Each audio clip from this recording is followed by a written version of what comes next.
Voilà, bienvenue dans notre émission 100% découverte, mesdames et messieurs de Congo Winner Télévision.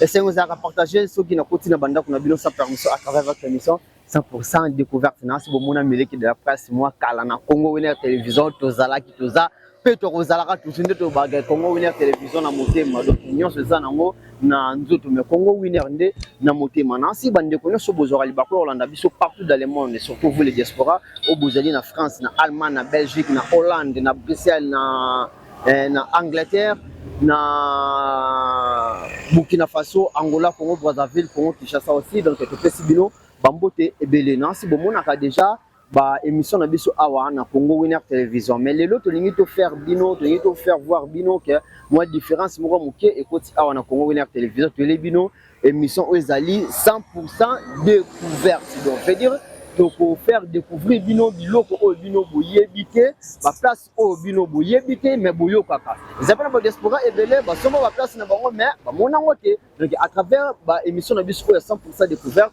na Congo Winner Télévision de Tokola qui sabino Congo Kinshasa de Pointi coin, donc ils ont bande de kobele pe bozali banda mboka botika Congo 25 ans passé, 30 ans, 35 ans, 15 ans, 10 ans.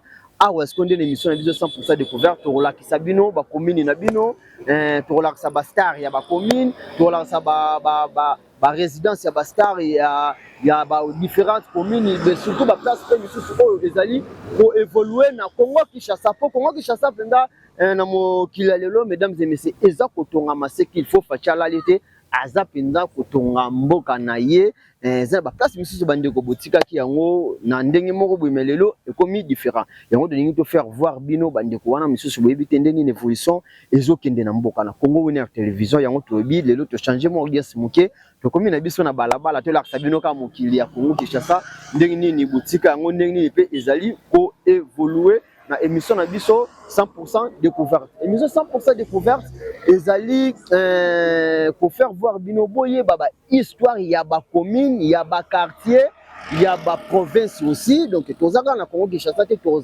sabino na ba province ya RD Congo, donc bon nango mais to bandaki nanu na capitale parce que capitale ezali mabele mame lelo mesdames et messieurs tozali na commune. Il y a Ntsele, précisément Njil Brasserie. Tu peux visiter Njil Brasserie, tu peux ça découverte. Njil Brasserie, ezali kotongama makasi na ebisibino. Donc na travers des émissions na biso a bon na ndenge ni l'évolution Njil Brasserie ezali a telemelinga yi route oyo na simorela ko ede biso.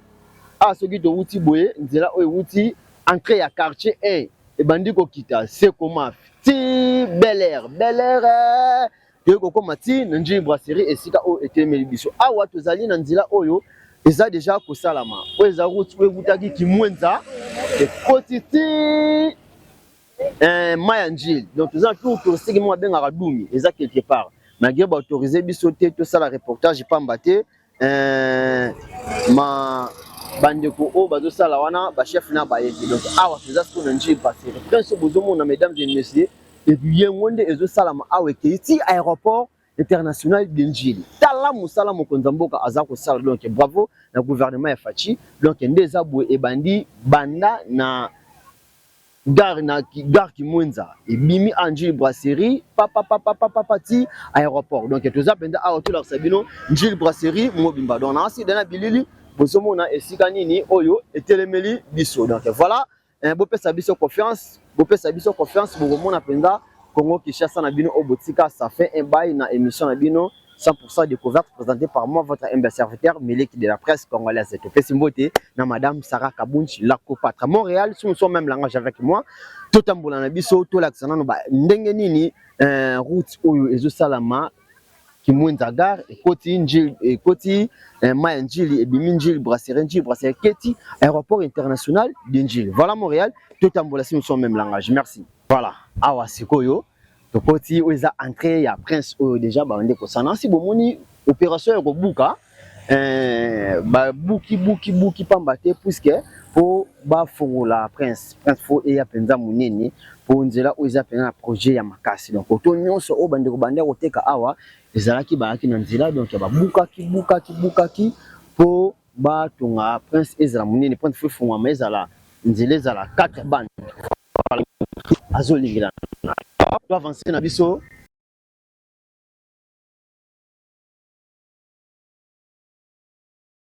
Donc annonce bozomona mesdames et messieurs ezala ki ba place ba tu bazande ko sala ba activité mais ba buka ki po nini nzela salama ndeko bonjour vous allez bien kombolo la hello hello moi ozutu keza mai zama ya musala maya musala momela ngote wale zani source zaki libulu bakunda ngo tekala source ela libulu bakunda voilà merci bo aba buka ezala kini zaki ndako babuki en poil pona Alexandela ça merci à elle yana memela opesa kana tombolela yaka voilà mesdames et messieurs to sunga mwana ye yaki libulu nda utika kuba nda kubabukaki kuna kutonga nzela donc voilà yo okay ti wapi awa na memelo tikuna voilà edinga Montréal to ke kotika eloma kuna to matapoe okay no ti likolo kuna oh bon mukole mo ayete po yotika yo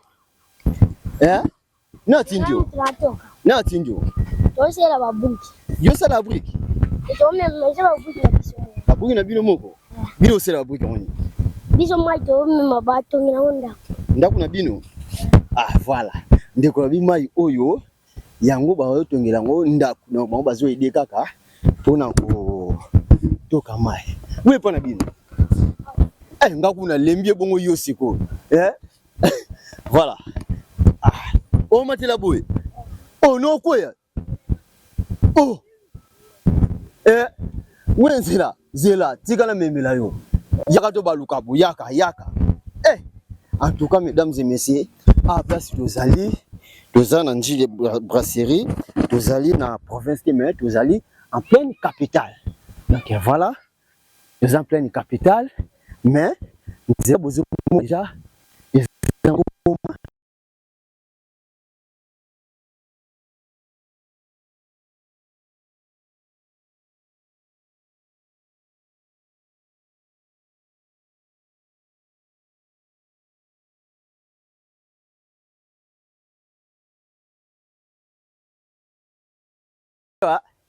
voilà, donc on continue toujours, mesdames et messieurs, Tozawana, pour évoluer toujours. Si vous avez déjà Nzela, bon, mon Nzela, oh, mon Konzamboka, Azo ça, les années en chantier. Les années en chantier, en réalité, non, bon, mon ce qui est voilà. Ça. Merci Montréal, tout en bon. Une minute pour nous recevoir. Comme vous êtes, papa? Papa Mami. Tout le monde route au bateau salé la biso. De Njili Brasserie, qui est l'aéroport international de Njili. Est-ce que vous avez monté par rapport à Yanzela? Ils ont bien. Ils ont bien. Ils ont bien. Ils ont bien. Vous posez un Njili Brasserie. Tu as qui fout à Rara. Tu as qui fout à Rara. Voilà. Ils ont bien. Ils ont bien. Mais il faut sauver ma bonne chose qui est en bien. Bande rebelle ba déclarer qui ba bouki ba ngo photo. Quand tu vas te temps au bouki placé. Faut que ça moi est loco. Très bien. C'est l'autre sur m'tagoula la rap. Tant au bouquet loco, au éviter moins d'ambo et beau soin. On a dit ça la bien. Bonnet n'a pas mon bouton. À bouga ma place. Tant à Pessi. Allez, batona. Et bonnement à ma kelele. À couper d'abord au côté Kingassan. Ça l'a indé bien. Il peut éviter ceux qui. À la bongo. Idée ga yango wana. Ote kani papa? Bon oteka banzungu. Banzungu. Oyo momu de sala ngo. Osko ndeza boki osala tozo teka mbamo. Nage sala. Donc okolamba ngo lisu na moto. Eza aluminium. Parce que so sali boteka ngo kambe. Siko ndenge eza boye. Bana biso bazo tekela biso e komi so ko tekela mundele. Oh. Mundele po asala asomba le ya asombi pana asombi ale ake te biso so ba kongole tozo la nsala. De on ko bino fo bosse monse pas mundele. Mundele so azo ke no somba siko. Aje ko somba suye mo. Oh la. Yende so fo ezande so fo za ba continuer. Ta ba télémélier on a payé ça la bien. Merci oui papa kombo nani? Papa Mabi. Merci papa Mabi. Nzela malamu. Voilà.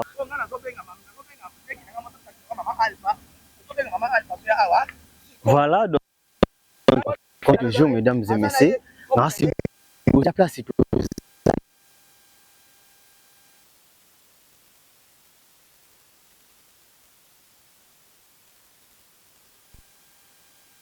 Suzanne. Ma Suzanne. Yo zalanji brasserie. Na zalanji brasserie mais na mpaya na koti kalate. Koti kalate. Sombel pon koto. Siko bazo sala bino déjà misala koto. Boane sengo. Esengo makasi ma Suzanne. Abi esengo ezali meni mama. Esengo ezali makasi mais ya kokamwa kaka na yoki bato bazoloba te soki prince ekoti awa fo bandako nyonso eza pembe na prince fo ezala ya ba 3 niveau. Ya ba 3 niveau. 3 niveau oyo ezangi 3 niveau malamu oteka teki na mutu aza na mbongo na ye po abongisi na ye atongi 3 niveau na ye donc yangwana nde na yebi te soki ya solo soka lokuta. Est-ce que l'état déjà exigeant mutu atonga ndako boyo so makokeza yango wana ezokamusanga po biso tozangi makoki donc yango ezokamusanga mais toza na esengo makasi malgré tomoni makadame ezokota etikali mai esengo na biso ya mai tala pasi omoni ndenge na memi bwe nake mai ya njili po kotoka mai ya mutu komekendaka mabulu en tout cas pasi tozokoka te.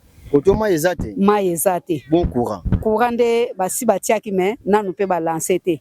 Eza na ba misusu bazwi na bango déjà ya ndenge ya fraud. Mais biso ba misusu lokola to banga ka nzambe po liboso nzambe sima nango leta.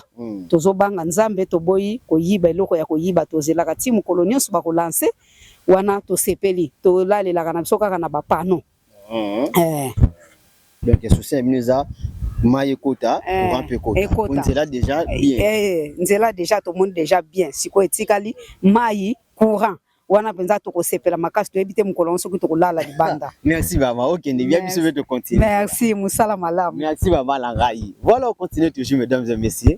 Donc atozaka kana route oyo ya Njeli Brasserie. Maman Mbote. Mbote papa. Boni. Malam Boni. Kombona. Comment maman Gabi? Maman Gabi. Yozaka na Njeli Brasserie. Na vai na Njeli Brasserie, né Njeli Brasserie, grande Njeli Brasserie. Ah, et là, évolution misala a réseau kende. En tout cas, misala zo kende malam. To sepeli na ndenge papa Fatia kaniseli biso lisusu na Njeli Brasserie. Po Njeli Brasserie zaki mboka moko inconsidéré. Bato banomona mboka négligé, banomona mboka kofinga biso kutu. So bato baye kuna tabi bemba kofinga biso, bato mboka, bato zamba. Do bana bana ko bunda bitumba mingi pona kofinga wana. Mais vraiment lolenge papa na biso Félix azwili kanisi ya kokanisa Njeli Brasserie to sepeli mingi Nzambe apambola yepe musala na ye ekende liboso misala o babandi basuka na nzela te esengeli ekoma tina suka po pe biso to sepela vraiment que to zwi penza moto akoko sunga biso po Njeli Brasserie ne basaleli biso autoroute o de bazo sala yango nde bandi bwe eketi wapi bo bayebisi biso ke eketi aéroport osuka na aéroport Njeli Brasserie ti aéroport Njeli Brasserie te bandi na gare na gare kobana na gare ti pardon ti aéroport vraiment a faciliter biso misusu na ndenge ya kokoma pe aéroport na nzela opo na faciliter pe bambouteillage misusu vraiment na ndenge pe zolekela boye to sengi ke mikakatano ezala te na bato bazosala esuka na nzela to menace moko ezala na bango bakata musala na nzela otala biso ndenge babuki bandako ne babuki bandako mais siko fo musala ngo oyo babukeli bandako esalama emonana po biso pe to sepela po to comme déjà na valeur ba musu toza mapango pembeni oyo mapango ezi déjà valeur yango wana to sepeli mingi na komona ke nzela na biso ezosalama kolo apambola ye apambola pe bino misusu bozo soutenir ye na mwa misala mike mike musala ezala malamu to tambola malamu Nzambe akozwa loko. Merci maman. Merci. OK oui. Nzela malamu na ke jardin ke luko mama tembele da kolambela bana. Merci maman. Lambela biso matembele. Voilà donc a bomoni déjà ndenge babandaki kubuka opération kubuka yango déjà donc ndako ku des alaka mais déjà ke ipo chwezate bazo sala misala. Route na bozomo na weza route secondaire. Weza route secondaire mais route munene nde auto la kisaki bino. Yango yo. Voilà, route munene ngo de Montréal a aidé biso. Kuna mpanzi wana tuzana ba école bando pe bazwaka moi enseignement babatanga ka place wana. Route secondaire oyo mesdames et messieurs yango na scène ngo kuna bimiti juste na Wenze ya Njeli Brasserie. Donc Wenze pe Njeli Brasserie route on des route secondaire pour ce que et la route secondaire so sangani a et matiti aéroport international de Njeli. Il y a avancé les partout dans le monde va se retrouver dans Njeli Brasserie. Tu peux simboter na mon ami et frère Dieu le beau depuis Paris. Tu peux si bambote et belé gérant Simon aussi. Voilà, alors à ce que yo tu commune à moi tout côté pour taper ba venir pour que na direction mais tout côté va venir après venir ingénieur Mbandidi. Donc azali mutu oyo ali boso oyo asombaki lupa neza pango mutu ali boso kombo ya avenir fo ezala na kombo na donc aweza avenir ingénieur Mbandidi. Donc voilà résidence naie yango mesdames et messieurs bozomona donc mapango ezali nde to pesa conseil moi na poto tonga belé na yo somba ne pas na yo puisque place vous allez vous pas ba paya poto esilaka donc voyage esilaka ko poza façon en mboka ko vanda esika oyo na somba sikoyo somba te o vandela wapi donc Njili Brasserie espace roté kezali moni bandeko belé basomba abomona mapango za benza kitoko ezali bandeko kaka pe ya bana poto ba diaspora misusu o bozo bunana bango kuna longo donc balala kité basombi sombi donc voilà donc moi réseau et début déjà bon moi mapango nyonso avenir mapango nyonso ça bien clôturé hein mapango c'est bien clôturé à l'époque mesdames et messieurs Njili Brasserie bato bapesa ki on chance de bourrer l'interview maman na hôtel Koloba donc bato bapesa ki on chance cité zalaki bato no mo la village moko boyer ko la place moko boyer alors mais ezali toujours vu la Kinshasa parce que Njili Brasserie dans la commune ya Ntele voilà ils ont la commune Ntele donc ils ont ba bita pe belé awa bozomona na commune oh donc ba route yango pe ezali toujours kita tout la kisabino Njili Brasserie bandeko pe osomba bazo tonga voilà moi ndé bandeko bazo tonga boye donc ça déjà Kinshasa ezara ville Gombete Kinshasa ezara Njili te Kinshasa ezara Kibatseke te Kinshasa ezara Masina te Kinshasa ezara Matete te Zalemba te commune Ntele pe Njili Brasserie pe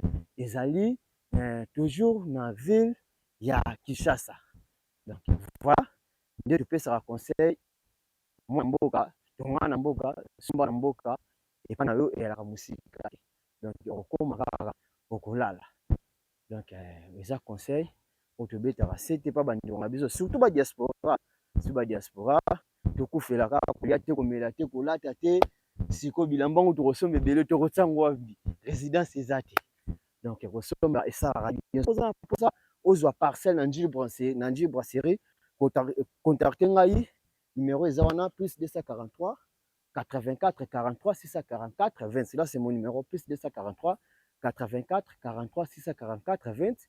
Nako guide yo. Là, c'est une parcelle na yo na moins cher. Ça m'a pas comme 20 sur 20 na $1000 à Njili Brasserie. Donc c'est l'état déjà de profiter ya koluka kosomba déjà kotonga. Nous avons na $1000 à pamba 20 sur 20. Ozu penza lopango na yo ya munene. Donc awa toza nango supposant na posa ya parcelle na bibwa contacter nga pe kaka moko sweza na bibwa ezali 25 sur 30 na 6500 ya lisolo donc voilà Njili Brasserie yango mesdames et messieurs awa na si bozomona déjà ba résidence bandeko bazotonga vraiment donc voilà bandeko bazotonga donc ils ont quoi kaka soka ngimi sondi makudi toza na Njili Brasserie hein donc on dit matin mapango ça peut bien cadastré donc voilà les autres ambulatoires sabino kaka ville à Kinshasa les autres pensaki na Njili Brasserie maunga la to pesi mbote ya CV massive SM to pesi mbote belé partout bozolanda miliki de la presse no kabana donc voilà vous pesa biso confiance na Congo Winner Télévision mesdames et messieurs donc vous serez pas déçus awa tozo marché kaka to kosolola pena bandeko tokokuta awa so baza intéressé tourner robeta na pe masolo pe bande nini évolution ezokende voilà moi pe papa zawa to sonika na oswani papa bonjour bonne nuit ouais ça va yo pe bien qui mes alinda mbazo songa tozana papa nani la rola embala papa rola embala tu ah to moni na Njili Brasserie yo ozali awa tozali a tovandi na biso évolution koto ndenge bon évolution eza malembe évolution malongo eza te mais tozo supporter kaka kuwana tozo vivre na biso Ah, bozo vivre ndeni mai courant nzela. tozalaka na biso na mai te, courant mpe ezalaka te. Ka nzela nde tozomona yango bazosala. Courant na mai wana toyebi yango te. Apesa bino mpe projet te nano ya courant na mai. Projet ya mai nano tozwa te. Ya courant tozwaki. Esika quelque part na se kuna. Ekutaki déjà mesuki na se. Esika mose ba 200 mètres. Musika na biso koto tomona yango ata poto moto mona. Ah bon? Exact. Na pe mateli bino koto te. Mai te nano te. Ata ilso. Bubu vivre na mai. Ba forage kaka. Mai ka forage. So je moi ça za forage. Ba forage yango pe za pembeni te. Musika. Forage kuna sibo futa wa combien? 250 francs na bidon à 25 litres. 250. Sur la journée ndeti boko c'est la mai à combien? Wana moyo calculer tout ça la mai mingi. Boko le kapata ata ba 8000. La mpo mai bozolia bozolamba bosuka bilamba. Mai zaka ibe. Bongo awa to monto pousa na Montréal. Papa awa ezali ni. Wana ezaki libulu. O nyoso awa. Ezaki libulu. Awa ezaki libulu. Libulu ka ya munene ou bien libulu esa meke érosion ou bien de. Pe bana woti mola bazel. Bazel la pembe yango moni bana na bazo bimisa. Wana zelo pembe. E bimila awa. E banda eko bima meza dia na soka po ndenge bazo sipa. Donc zelo pembe zaki mende ba sanzela ba zipa kengo. Ba zipinde po ba sanzela. Mais banda ko situation o ba obuka ngo. Wana ba obuka sote. Wana tikali. De oyo buka ni kaya ngolo. Siko libulu siko solution ngwezani. Oselo ba konzi ba proposer ki bacha wenze ou bien stade. Awa Wenze bien stade. stade. Projet entre wenze bien stade. Voilà. Bon mai moko to moni kuna na sezama yani. Ba mai ya mbula. Ba mai. Montréal kitano e debi somo mukina mai wana. Ezama ya mbula. Ba mai ya mbula tikana na ngoka bongo. Mai ya mbula tikala bongo. Voilà, ezalaki babenga ngoni place zelo ezala carrière kala. Carrière kala. Mais ba mapango onyo suza ko to bozo aka zelo awa. Basomba. Bao bazwaka basomba pe na mai ya njili bazosomba. Même ba zelo ya balabala oyo. Tout ça sont utilisables. Na lupango no pe zelo pembe. Bon, naza nango te. Ekozala mais naza nango te yanga te. Voilà. Merci papa. Ozala bien. Voilà. Alors Montréal to micro kitakuna moi mkito sur la carrière oyo. Carrière oh mesdames et messieurs bozomoneza. Carrière ya zelo pembe. Alors ndekaka misala ezo salama bayakende ko zipango. Voilà commune ngo. Référence moko bandeko nasi bozomona aleki na bana biso azobeta na bango bali. Jeli awa salango stade bat kosala bango wenzi moko ya monene ndeka libulu ezalaki mbula nde ebetaki etiaki nde mai wana bozomona wana donc mai yango mpe etikala ekomi sikoyo lokola liziba komi lokola liziba mbisi kwa voilà nyonso ezalaki carrière zelo pembe bande kobima awa nasi kotala boye bozomona mpe zelo ya pembe bano toyebi te soki bazo voilà moni bana nde bazo pêcher ya tosola na bango na voilà to loé là mosala o ka boye voilà mesdames et messieurs pesa Congo Winner Télévision Confiance bon sur la bino découvert vous allez bien voilà.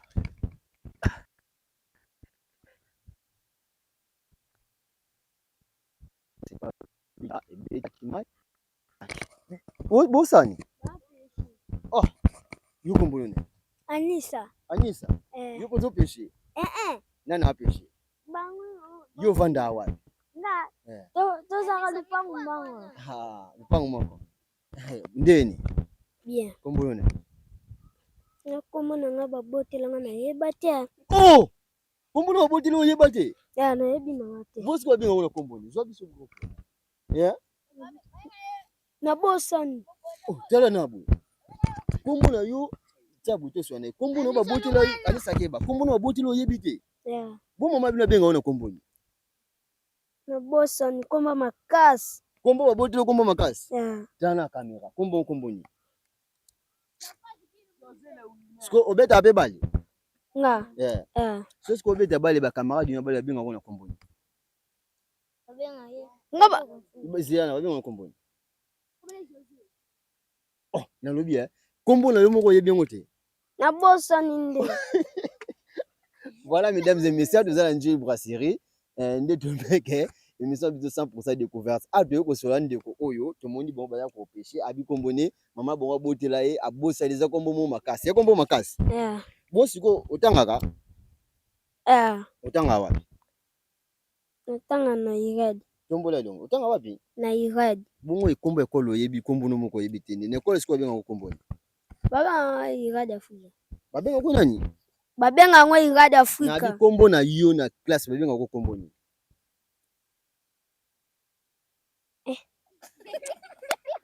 Vous en classe ni? 3. Hein? On m'a dit classe ni? Oyebi note? Maman bina bota bino combien? Bota biso. Bota bino combien? Vous en balé équipé? Dès que nous comprenons. Moko komane Nzumba. Bongo moko. Moko kombone Nadaya. Bongo yo moko kombone. Na bossa ninde. Kombono moko bosani. Na bossa ni. Babi kombono José. Komo na nga yango na te. Wana koma mususu. Vous en combien de kombo? Combien de kombo? 12. On a 12 kombo. Terrible mesdames et messieurs. Problème que moi ça bonjour. Kombo nona. Isaac. Isaac. Où ça? Tu es pêcher. Bon pêcher. Ndio poza boye bozu de mbisi. Ouais mbisi de bon. Tombola mbisi, mbisi. Tombola wana. Osko ezama yubi komi olisi. Eleni. Yaka, elaki nini? Mbula betaki. Yango esala ki boye. Bambiso pe babimika aya ma ya mbula. Osko boke na bango bambisa. Bolia bango. Nani alamba? Mama. Mama mtu alamba. Ndi bukangi bolia ngo. Tolia. Bukanga ngo chaque jour. Tokanga. Ni bukanga ko mbembisi. Lobi.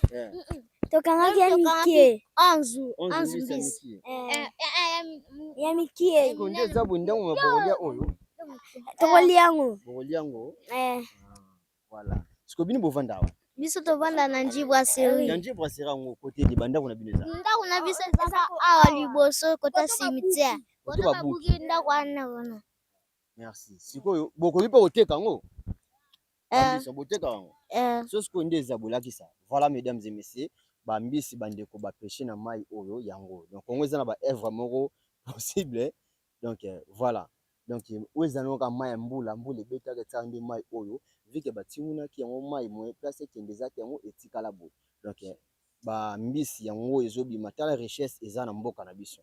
Donc mai kala mbula ebimisi ba mbisi oyo. Voilà. Siko bwesu boteka encore. Toteka ngo 6500. Bobandi pêche sika. Donc mwe boteka ezate. Tokoteka 10 000. Tala caméra boteka 10 000. Koteka 10 000. Yo tangaka. Vous en classe. Ana 3e. On a dit 3e. Ya ba saluer rentrée scolaire. Nante. Poani. Simba. Soki lelo. Ezaki à tala caméra so lelo keba. So lelo ezaki anniversaire na yo. Okosenga nini basa lelo pona anniversaire na yo? Asenga cadeau. Cadeau ani? Cadeau ya vélo. Ya vélo? Siko rentrée scolaire ba saleli yote. Qu'est-ce que classe ndé? Basala. Merci. Alors, biso to bandi déjà komata. Yo bikombo nani? Anissa. Anissa combien classe? Anita atanga te. Akati class. Akade poani zila. Anissa kata ipoani. Naba kiobela. Bando bela. Na Minerval papa futa. Kwa sababu wako naba kiotanga baba kiofuta Minerval te. Bando futa te. Ndongo ndem Minerval ezata ngo kata ki. Ni. bafutaka te. Bafutaka te. Eza ofele. Busco le Philippe ni Suzuki classe te yaya. Mama, yaka na. O ki classe te poanya ni. Tala caméra. Ozo ki te poanya. Tala. Kokima classe te. Moni classe. Eza nécessaire. Classe ekokomisa mutu munene na mokili. Ozo yoka. Betabe. Esa betabe. Kokima classe te yoki. Biso de tiki bayo. Soyez gancheni na Congo winner. Oyebi nongo. Bon ba loba. Bon ba kimagi na bango. Voilà, on continue toujours mesdames et messieurs biso. Donc voilà, toujours matin biso malembe. On continue toujours. Montréal, voilà.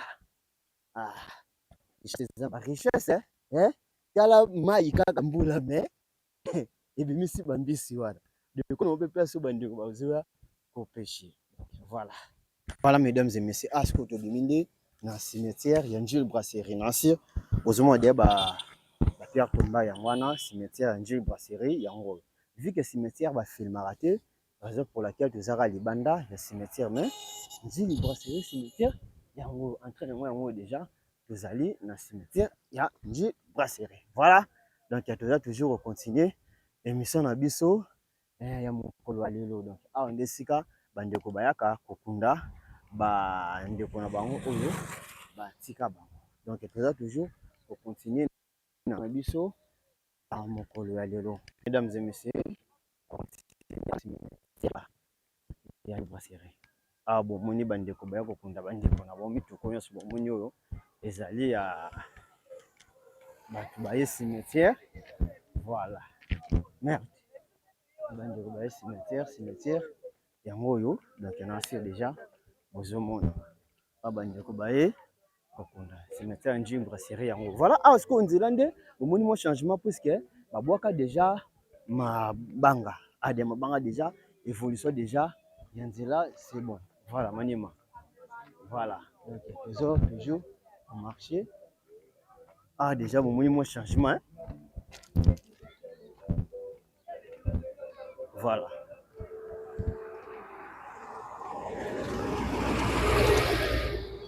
Nzela eza mulayi nzela ekeiti nde tobaki ekeiti aéroport. Donc tokotambola boye te ti aéroport impossible tokoka te mpe tokokatala tokolemba.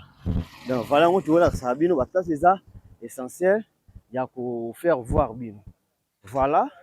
Donc déjà évolution ya nzela dans les bons mabanga déjà ebwakami awa toza na terre jaune. Donc voilà misala ezosala mapenda ce qu'il faut mesdames et messieurs bandeko botala biso partout dans le monde. Monde to baka faut somba place où singeli ko somba mo lelo oyo bandeko ba négliger Angel Brasserie lelo Angel Brasserie ezui valeur mapango nyonso ezui valeur mapango nyonso bomona o ezui valeur lelo déjà makada. Donc et pas na yo ezala musika te tozobeta 7 tozopesa conseil na mboka na yo tika héritage pa ya bana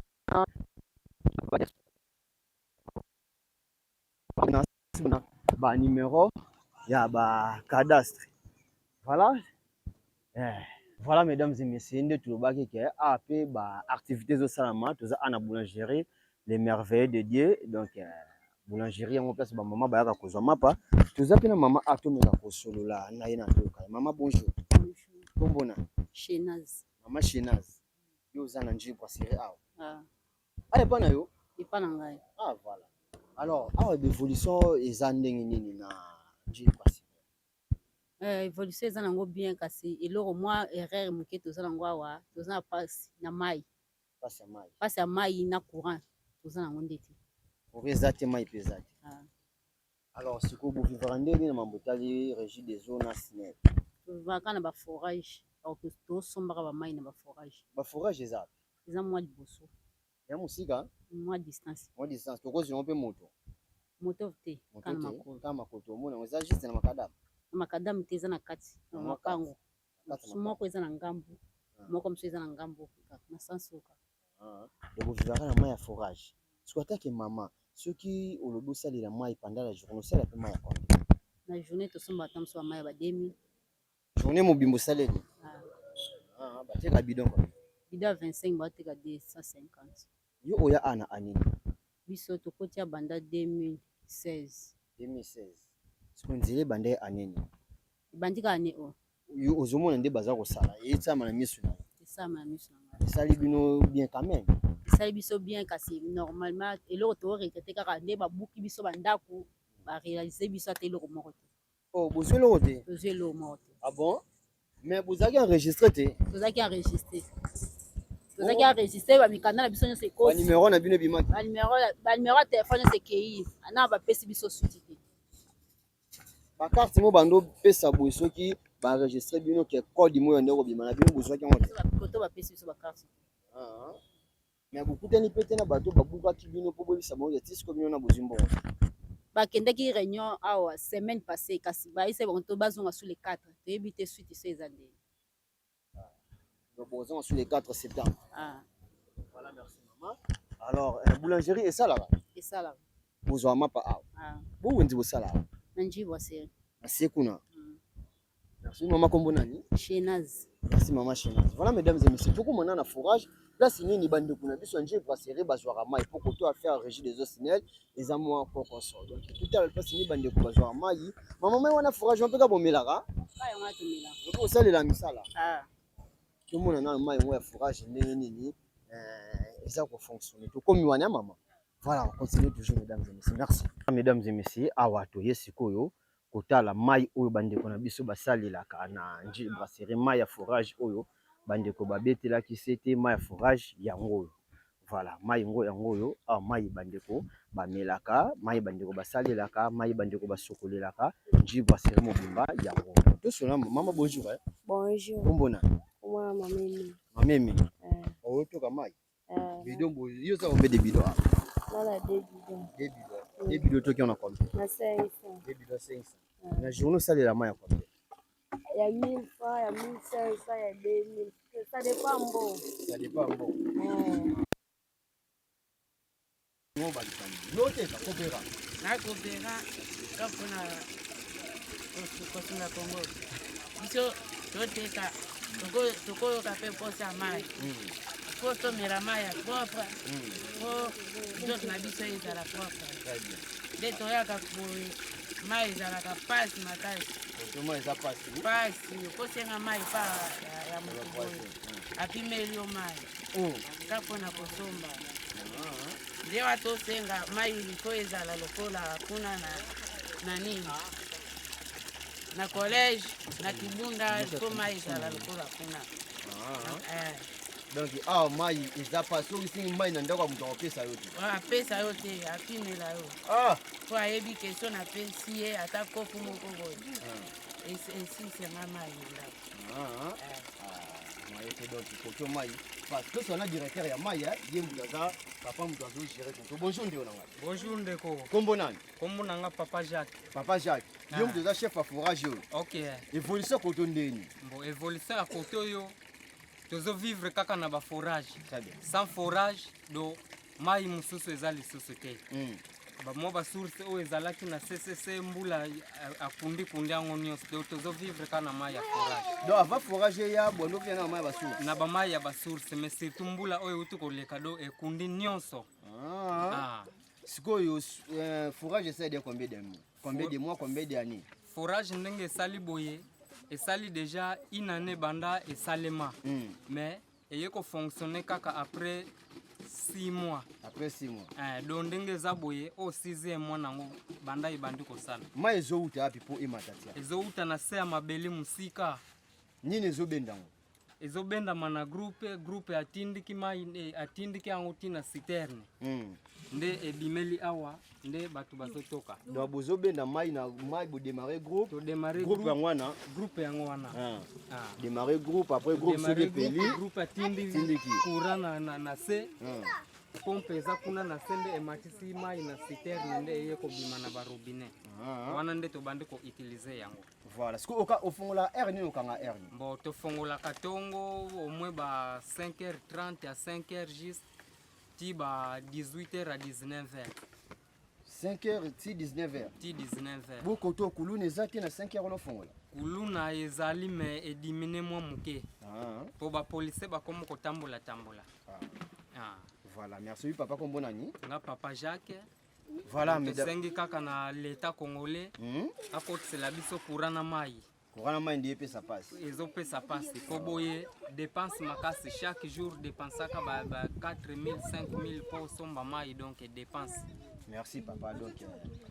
Continuez toujours kosunga population ya Njili Brasserie. Wa charge na yo. Tokolemba te ti ye moko l'état kotiela biso courant na mai tokolemba te. Voilà, merci. Malgré tozoko se retrouver penate po somba kaka carburant donc. C'est la carburant combien? To sale la carburant ya 30 000 francs. 30 000. Pendant même 4 à 5 jours. Donc recette eza comme tel te. Eza kaka poto sunga population. Na biso moko pe poto mela.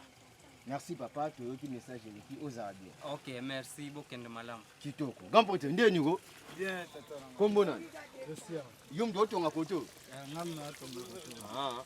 Koto sikoyo ndeni bozo vivre ndeni. To vivre difficulté za kande maya. Difficulté za maya. Mai courant. Bon prince ya mwana ba sala. Donc mai kana. Ba bi koto pe ba ya kulune yali. Bon, Kouloune ezangi mboka te. Très bien. Ezangi vraiment mboka te, mais vraiment Kouloune ezame. Exact. Voilà, merci de ce pays mingi. Donc courage Kebele. Merci vraiment. Voilà mesdames et messieurs, à Tozali na Njili Brasserie na commune ya Ntsele. Donc tozana ville ya Kinshasa, à tozana capitale, tozana province, tozana capitale. Au moins fonctionnement ndeli bandi na biso baza ko fonctionner koto yo donc koto ba mila mai kaka fourrage. Ava ba fourrage ya bando sala mai ya ba source mais mbula ezipa ba source nyoso bandi ko ba sala kaka mai ya fourrage. Voilà. Sika nini tuyaki ko clôturer émission na biso ya mokolo ya lelo donc na Njili Brasserie. Donc to ba rester branché sur Congo Winner Télévision. Abonnez-vous to la Sabino Congo Kinshasa et Bandedi Kino na suka bomona la place na bino botika mikoleleki à travers émission na biso bokomona boluka pe place bino nga bosomba à travers émission na biso bomona ba place pe bosomba botika kala bo biso évolution na ngote à travers émission na biso 100% découverte bokomona wa to pesi mbote mingi na madame Sarah Kabunji la Cléopâtre depuis Angleterre to pesi mbote na ya CV Massivi to pesi mbote belé na ya maunga la ba bon séjour na yo na mabele ya bakata ta mwasi ya bana to pesi bambote ebele to pesi bambote ebele na mon ami et frère Dieu le beau depuis Paris. Donc ngana bino to kutani mikolezwa ce qui est sumasi azongite restez branchés sur Congo Winner Télévision, vous serez pas déçus. Merci.